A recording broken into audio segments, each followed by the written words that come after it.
ayelwisa imfuyo kaRhadeni.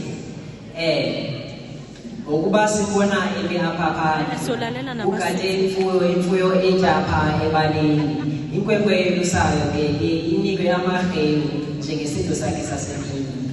Apha ngasekhohla sinamakhwenkwe ethu amabini alungiselelwe ukuya engomeni, ukuba bona bephethe isivuno. Bendisacela nindilandele. Le ndawo le esibona apha yindawo esiyibiza esiXhoseni njengeziko. Iziko yindawo umama wasekhaya, umakoti kunye namantombazana abasebenza kuyo xa bathi bephekele izidlo zalapha ekhaya ngamaxesha wonke. Apha sinezinto ezinde endizothi uthanda uzicacisa.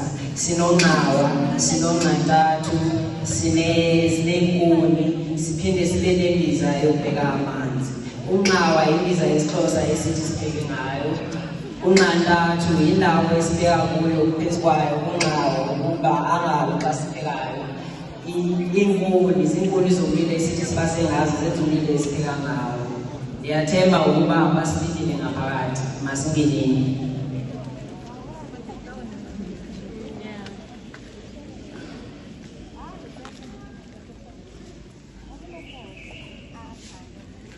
Ukuba niyabona ngasekunene kwami kukhona umama ongumama wasekhaya. Umama wasekhaya ke uyabonakala ngokuba anabe endaweni ebizwa ngokuba liGugu. Igama lakhe lasemzini nguAlinisiwe, igama walinika ngemini yakhe yomembezo xeshikweni etyiswa itsibi esenziwa umakoti. Umama ke uphinaphe nazo izinxibo zakhe zendabuko abonakala ngazo. Ndizoqala ke ngokucacisa le esentloko. Le esentloko ibizwa ngekhetshemiya, uye ombathe ityali anxibe namajarumani. Osecaleni kwakhe ke kungani intloko yekhaya, ungumnini walomzi, ungumkhuseli walomzi, aphinde abe ngumondli walomzi. Okumbonakeli ke intloko yekhaya funeka anxibe ngokuhloniphekileyo, aphinde afake into esibiza ngentsimbi entloko. Utata wekhaya ke ngemini uyasele umqombothi.